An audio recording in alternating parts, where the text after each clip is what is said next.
make it 3 losses in a row for the Pittsburgh Penguins as they dropped Tuesday night's game to the Dallas Stars. For today's episode of the Locked On Penguins podcast, Pat and I are going to recap that game, plus go into what changes need to be made going forward.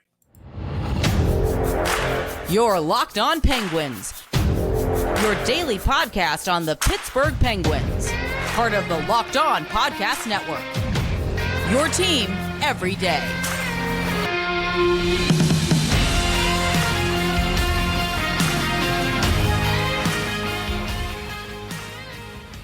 Hello and welcome back to another episode of the Locked On Penguins podcast. I'm one of your hosts, Hunter Hodes. You can follow me on Twitter at Hunter Hodes, joined as always by my co-host Patrick Damp. You can follow him on Twitter at SynonymForWet. You can also follow the show's Twitter at LO_Penguins, of course. Thank you all so much for making this your first listen/watch of the day. And finally, today's episode is brought to you by Game Time. Download the Game Time app, create an account, and use code LOCKEDONNHL for $20 off your first purchase. So, Stars 4, Penguins 1. Penguins dropped their third consecutive game, 2-4-0 start to the season at the bottom of the Metropolitan Division right now with the Washington Capitals. And it's really a shame because the Penguins came out playing really well in that first period. I thought that was one of their best periods of the season, maybe outside of that Washington game or that third period against Calgary. That first period is right up there. I thought the Penguins deserved to be up more than one goal heading into the first intermission. Brian Rust gets his 5th goal of the season in that first period off of a really nice feed from Jake Guentzel, who was able to wait out the Stars defenseman, slide that pass just past his skate. Brian Rust with an easy tap in there. And stay tuned a little bit later regarding Brian Rust for Warrior Helmet Wednesday. I'll just say that. Second period comes. I think the Penguins are actually still playing well. Those first 5 to 10 minutes, they're getting some quality chances on Jake Oettinger. But overall, in this game, Jake Oettinger was just that guy. Sources say he's a top 5 to 7 goalie in the league. And oh yeah, he played like it in this one. I'll have a little bit more on that later on. But those final 5-10 minutes of the second period, the Penguins started to give it away a little bit. Really fluky balance on that second goal from the Stars goes off Raquel's skate/stick. Just really unfortunate there. Jason Robertson gets the tying one, but you really can't do anything about that just because that's just a beautiful play from him. Third period, though, that's where I think the thing started to unravel a little bit. They took a really bad penalty at the start of the third period. And, that penalty was, I'll say, a little soft, in my opinion. And Chris Letang, he was kind of barking at the official, go into the box. But after that, the Penguins were really never able to get momentum. And especially after the Alex Nedeljkovic goal that he gave up, the third one, that really sucked the life out of the building. Obviously, what happened with John Ludwig, I think, sucked the life out of the building. I'm really hoping that he's okay. It looked like he didn't even know where he was when he face planted on the ice. Mike Sullivan today said that he has a concussion. Again, hoping for the best with him. Overall, though, you look at this effort, the process is there. I'm seeing good things. They're not doing it for a full 60 minutes, which is why you're seeing these results. And you're also seeing the same problems persist. I think some of these problems are not going to go away overnight, namely some of the goaltending stuff, maybe some of the bottom 6 scoring, but I do see a process there. They just have to get it consistently 60 minutes. And right now, that's not there. Listen, last night's game can be a confluence of several events. First and foremost, Jake Oettinger played like a top 5 goalie in the National Hockey League. And you can give me the whole, well, they didn't get a ton of traffic and they didn't get a bunch of second chances. I disagree. Were they consistently in his cage? No. Were they consistently getting second chances? No. But when you put up nearly 25 shots in a period, that is what I refer to as sweat equity. You paid a price. You made the goalie pay a price. You made him work for an entire 20 minutes. And that's something that most times will let the dam break. You can also believe that Alex Nedeljkovic, that third goal against, that kind of killed any and all momentum the Penguins may have had. Yeah. Because with as good as Jake Oettinger was playing, a 2-goal deficit seems a whole hell of a lot harder to come back from than a 1-goal deficit. You can also, like you said, the Ludwig event, that hit, that injury. It's really hard to come back from that, regardless of what side of the ice you're on. A guy gets knocked out on his feet, that shakes everybody, both the guy who got hurt, his teammates, and the opposing team. It's jarring to see. And until you experience it as a player, you've never experienced it. I've seen guys get knocked out. I've been the one knocked out before. It is a very scary, very harrowing moment, even for the toughest athletes among us. And you can also say this: the bottom six is terrible, and they have not put together a consistent 60-minute effort as a team. I was saying this to Jesse Marshall, and we'll talk about it a little bit in the second segment. The changes so much don't have to be to the roster, and this isn't me questioning him and saying he should be on the hot seat yet. The questioning has to be with the system. That's where the change has to come, because this team is not capable of playing the system that Mike Sullivan wants to play anymore, at least not for 60 full minutes. And a great coach should be able to adapt that to whatever team he is coaching. We haven't seen that yet from Mike Sullivan, and it's definitely a bit concerning. As for the bottom six, let's just get right into this now. I said this last night on Twitter. There are no easy fixes to this unit. Sure, Radim Zohorna provided a spark to the third line. And honestly, I thought the third line was mostly fine against the Stars. Lars Eller hit the crossbar in the second period when the game was 1-0. Drew O'Connor had a really nice chance. Andrzej had a better save. I'm seeing at least a little bit of progress there. Fourth line, though, it's bad, to say the least. The fourth line's a ghost town. The fourth line is a ghost town. It is. The third line is getting better. Up until the last two games, Drew O'Connor was a no-show, which sucks because he had a great camp. But right. Up until the last two games, no-show. Lars Eller's been fine enough, and now Radim Zohorna gives you that spark that you need, that puts this all together. But the fourth line, Noel Acciari, Matt Nieto, Jeff Carter, it's been, frankly, useless. I think we're going to get some Amber Alerts being issued for all three of those players at this point. It's that bad. Like, they're just not there when they're out on the ice. And as a whole, this bottom six, you're not going to see a dramatic improvement if we're just going to bus guys in and out of I-80 and the Pennsylvania Turnpike from Wilkes-Barre. You're just not going to see it. If you want actual improvement to this bottom six, you're going to have to go trade for someone. You had all of the summer to go get a legitimate score. You didn't do that. While I understood the plan to a degree that you didn't want the puck in your own end so that the top six can go cook, right now you're seeing why me, you, other people, either fans or media members, were a bit skeptical of this heading into the season. You can't just rely on two lines to drive your offense. You can't. And the third line, sure, it's been a bit better these last two games, but it hasn't been enough. We're 6 games into the season. Only one player has scored a bottom six goal, and he didn't even make the team out of training camp and preseason. That is a major problem, and it needs to be addressed sooner rather than later. We also saw how the bottom six was last year. It was a tire fire. This year, kind of the same stuff. And I think the world of Kyle Dubas. He's not Ron Hextall. He's not going to sit on his hands like Ron would. I do think he's going to make a change at some point. But you're seeing why, at least right now, people, especially me, I said this on the show even before you came on as co-host, I was skeptical of this during the offseason. And it's not like these players that he brought in, Dubas that is, are a bunch of nobodies. Noel Acciari has scored double-digit goals as an NHLer. Matt Nieto, just last year, scored double-digit goals. Lars Eller has been that player throughout his career. Maybe not as much lately because he's gotten a bit older, but he has been that player. Jeff Carter has obviously scored more than just double-digit goals throughout his career, but he's obviously not the same player anymore. But it just goes back to the lack of, I guess, having a full vision for this bottom six. And until that changes, until this bottom six start producing, I don't know. I'm afraid these results are kind of just going to be the same. In theory, what Kyle Dubas wanted to do with this bottom six was very smart. I understand it. I understood it. There's nothing wrong with leaning on this top six, because let's not get this twisted. And we'll get into a little bit more of it next segment. This top six is still elite. This is a very, very good group of six forwards. Making sure that your bottom six is not an active liability is a smart call. You're not gonna get the HBK line every single year. You just aren't. It's not realistic. But they have to be better than this, and they aren't. They're not. The third line's been getting better. I think that line would be better suited as a fourth line. Yes, but they don't have that option right now. And like we just got done saying, the fourth line has been invisible and useless. They are still an active liability, and it's a huge, huge problem.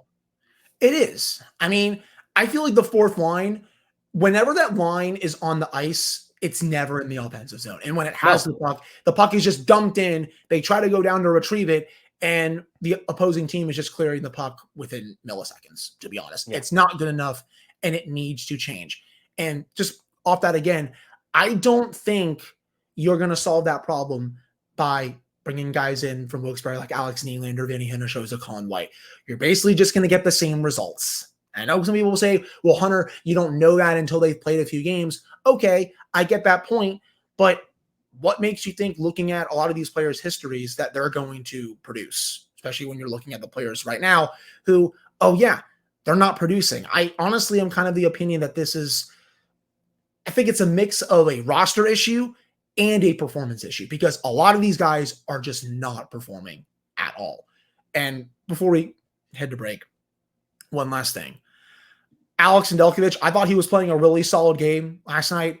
I don't know what he was doing on that third goal. I had PTSD of Tristan Jarry coming out of his net to just play the puck to Josh Bailey in the Islanders series. I also had PTSD of Marc-Andre Fleury coming out of his net, though he wouldn't come out of his net that far. He would usually lose the puck behind the net, and it would come back to bite him. Stay in your net there. You saw the Steve Dangle tweet on Twitter saying to stay in the net. Everyone else was saying it. Just can't do that in that situation, because I feel like had Nedeljkovic stayed in his net there, he probably would have made the save. It was a smart idea in theory, again, because where everything was happening, it wasn't the worst idea to come out, be aggressive, and try to poke it away. The problem was that he failed to realize that there were reinforcements coming. Yeah. So that poke check either had to get out of the zone or have nobody behind him, at least not in that close of a proximity. And that just blew the entire thing up. Right. I agree with that. And there was just, at that point, there was really no coming back in this game. But I think that will do it for this first segment. Coming up in the second segment, Pat and I are going to get into the lack of finishing from the Penguins as a whole and why this is not just a problem this year. It's been a problem for a while. Plus, what other changes the Penguins need to make going forward. But before we get into that, we got to discuss eBay Motors. Passion, drive, and patience with bring home the winning trophy is also what keeps your ride or die alive. eBay Motors has everything you need to maintain your vehicle and level it up to peak performance, from superchargers, roof racks, exhaust kits, LED headlights, and more. Whether you're into speed, power, or style, eBay Motors has got you covered. With over 122 million parts for your number one ride or die, you'll always find exactly what you're looking for. And with eBay Guaranteed Fit, your part is guaranteed to fit your ride every time, or you'll get your money back, because with eBay Motors, they're burning rubber, not cash. Keep your ride or die alive at ebaymotors.com. Eligible items only. Exclusions apply. All right, we're back here on this episode of the Locked On Penguins podcast. I'm one of your hosts, Hunter Hodes, joined as always by my co-host, Patrick Damp. So, Pat, when are the Penguins ever going to start finishing their chances? I have been saying the same thing for the past 3 years now. When is this going to regress to the mean? Because the Penguins are so good at generating chances. They're usually a top 5, top 10 team in expected goals for. I always like looking at Money Puck at the deserve to win meter with the 500 other simulations and all that stuff. Through 2 periods last night, the Penguins, their deserve to win meter was about 63 to 65%.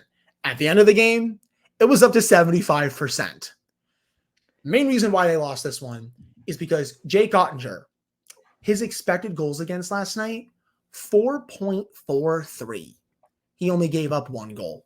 He got goalied by one of the best goalies in the league. That happens. That said, the Penguins had a lot of quality chances in this one. Drew O'Connor had a really nice chance. You had Lars Eller hit the crossbar. Erik Karlsson had a really nice chance in the third period.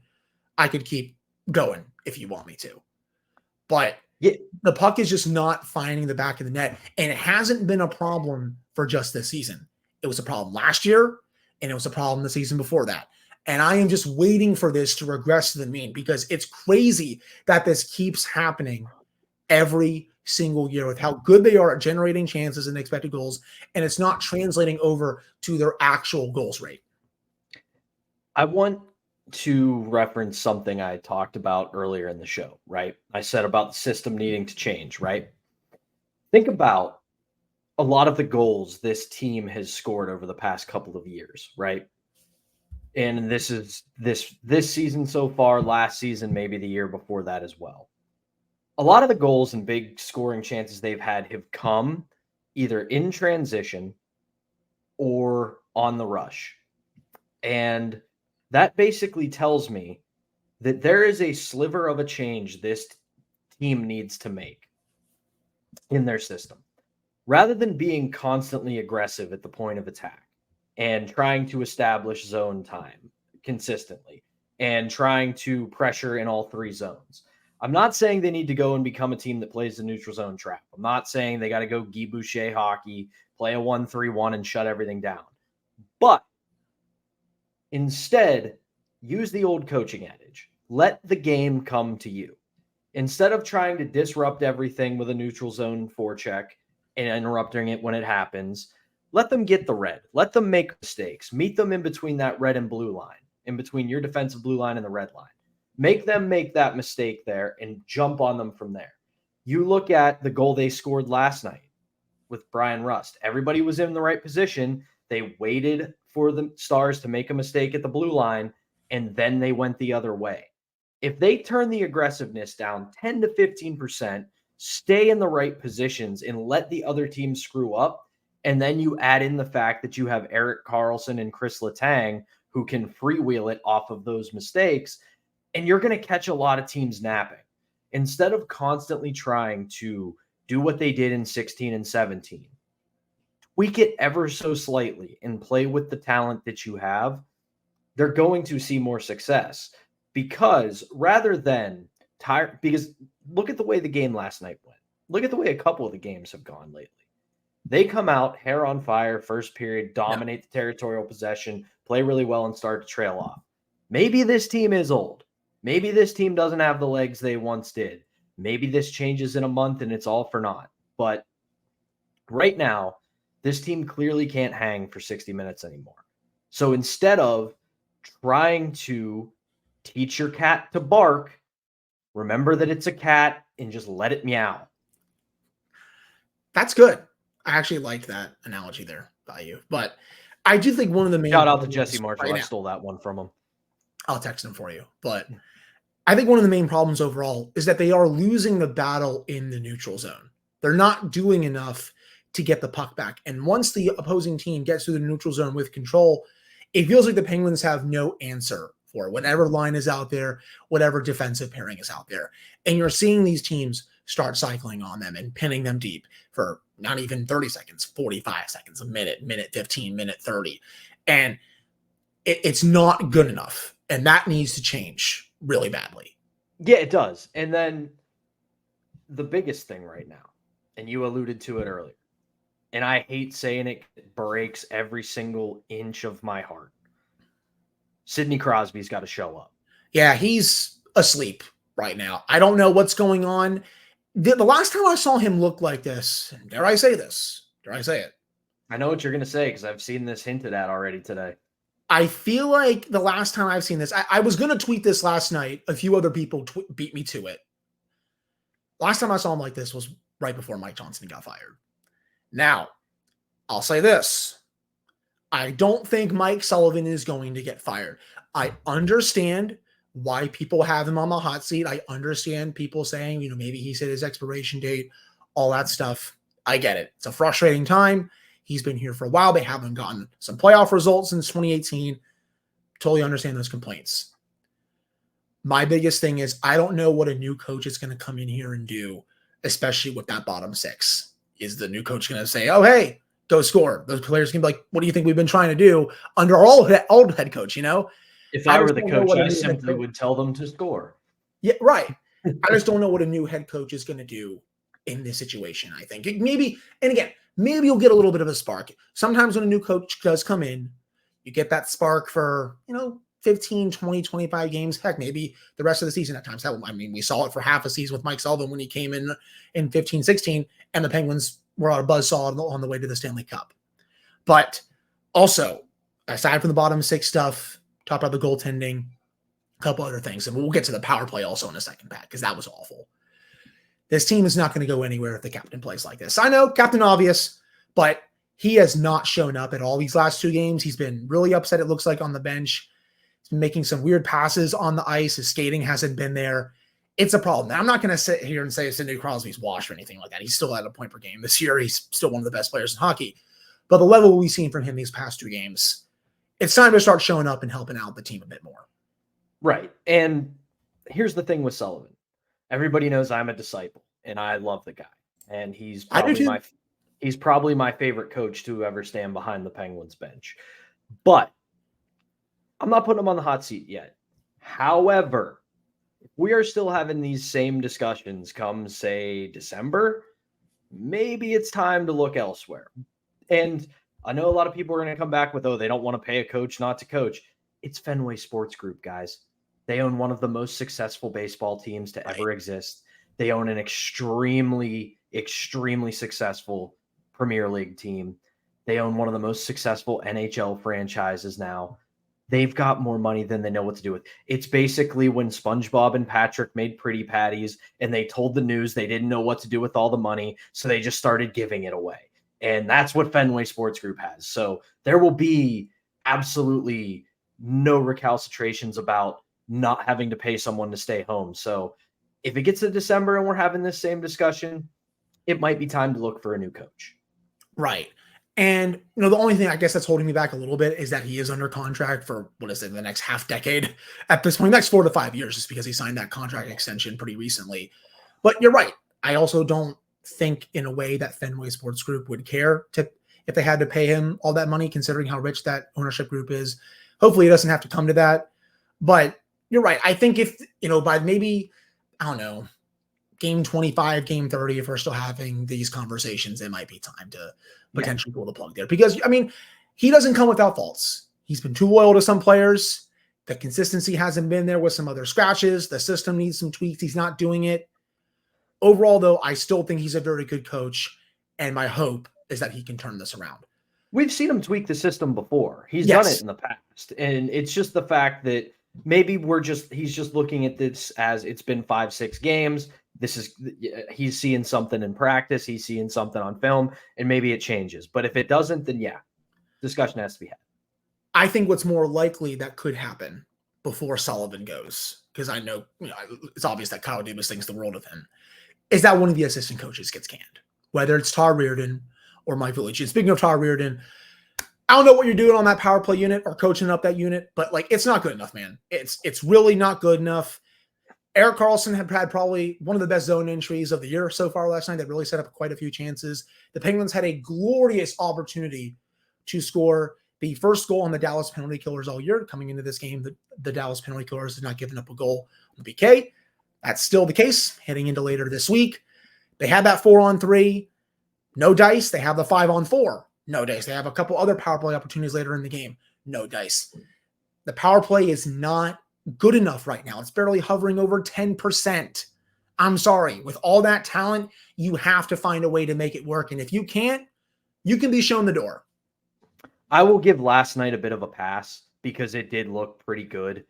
They got chances. They moved the puck well. And the 4-on-3, I will say, was solid. Outside of that, though, I really wasn't too high on the power play outside the 4-on-3. But on the whole, yes, this unit has been unacceptable. And it came out this morning. I can't remember which reporter it was that tweeted it out, but when they did some power play work at practice, Sullivan was getting ready to take him back to the board to draw some stuff up. And instead of doing it, he just screamed, shoot the puck.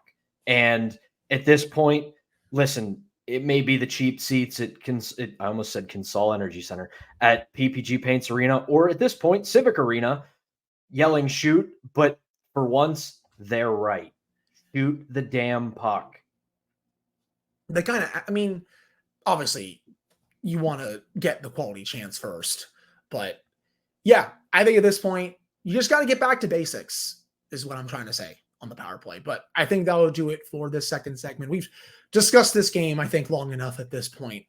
Coming up to end the show, Pat and I are going to get into Warrior Helmet Wednesday. Even though the Penguins have lost 3 games in a row, there's at least one player that's really stood out to me over the past week that's played his tail off. I teased it earlier in the show. I'm sure you all are going to guess who I'm going to give it to. But before we get to that, we got to discuss game time. You shouldn't have to worry when you're buying tickets to your next big event.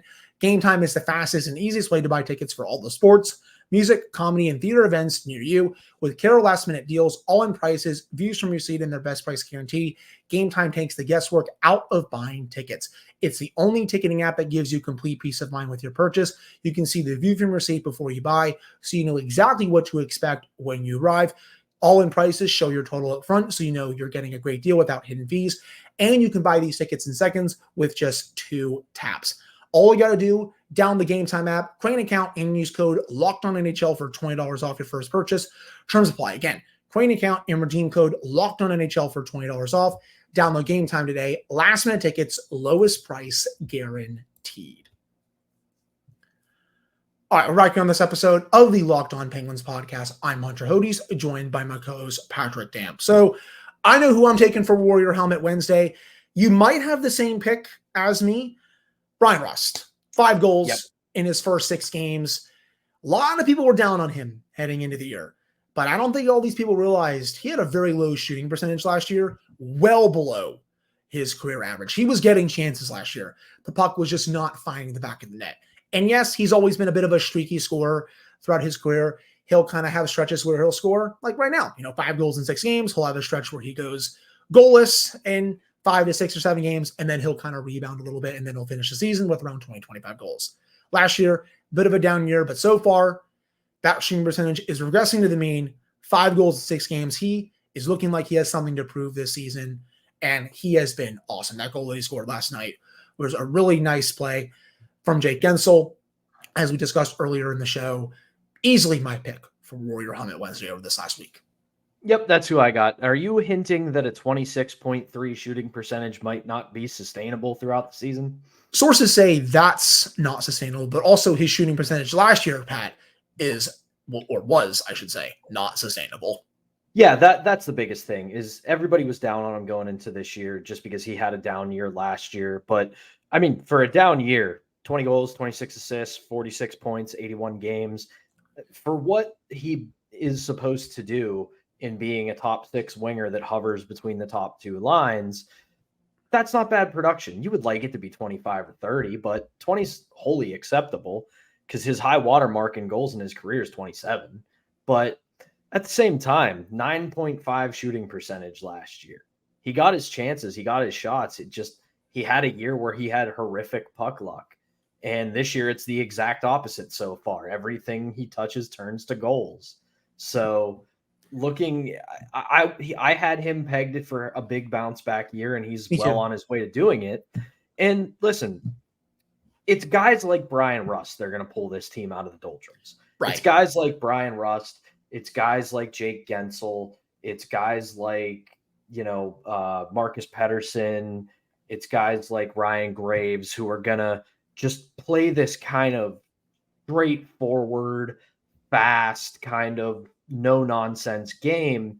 They're not going to try to dangle through 5 guys. They're not going to try to make it onto a highlight reel. I mean, you look at Russ' goal last night. He put the puck and Jake Ottinger into the net. Yeah. So it's the stuff like that. Like I said the other day, the risk of turning into Bob Airy, who always said they got to throw some hits. It's that kind of simple stuff that's going to turn this around. It's not going to be Erik Karlsson beating 5 guys and scoring a highlight reel goal, though that would be nice. It's not going to be Evgeny Malkin doing the thing he did against Tampa in 2012. It's going to be just going out there, beating a team, winning in the trenches, scoring some dirty goals, and building that confidence. And you look at a guy like Brian Rust, perfect guy to do that. And going off that point, I like that you bring that point up of, a player like Brian Rust bringing the Penguins out of this, because I was having a conversation with one of my best friends, Jeff. He's come on the show before. He's part of Penguins Twitter. And he was telling me last night, he really felt this team is really missing a Brandon Tanev or a Patrick Hornquist. And when I thought about it, I'm like, you know what? That kind of player would also really help bring the Penguins out of this. In Tanev's case, someone who could bring a lot of energy. He had that goal-scoring ability on the 4th line. We all know what prime Patrick Hornquist looked like, and you're not going to ever get a clone of Patrick Hornquist on this team. But if the Penguins did have a player like one of those guys, along with Brian Rust here, that could also be someone that would really, I think, bring the Penguins out of this. And I think that's something that's seriously lacking on this team right now. It would be nice for either Noel Acciari or Matt Nieto to start doing that. Do I think they'll be one of those two guys? No. Do I think they're going to be a Hornquist or a Tanev? No, because those guys are just Tasmanian devils in human form. And it's really hard to match what they bring. But just a guy who goes out and says, if they're wearing a jersey that's not a Penguins jersey, I'm putting them into the third row.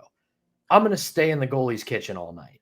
I'm going to scream and yell. And from the time my foot crosses the threshold at whatever arena we're playing in until the final buzzer, pure energy start to finish. Right. And I hope Noel Acciari or Matt Nieto can do that. Early indications are they won't, but hey, it's only been 6 games. We'll see. But it would be nice if 2 and that entire fourth line wanted to show up. But until that happens, we're just going to have to keep banging home that drum about the bottom 6 at this point. But I think that'll do it for this episode of the Locked On Penguins podcast. Thank you all so much for listening to / watching this one. Pat and I will be back for another episode on Thursday to preview the red hot Colorado Avalanche coming to town, a team that has been dynamite on the road as of late. The stat that I saw this morning, they have won, 14, 15 straight games on the road dating back to last season. So the Penguins have that team coming to town on Thursday night to try to break this 3-game losing streak.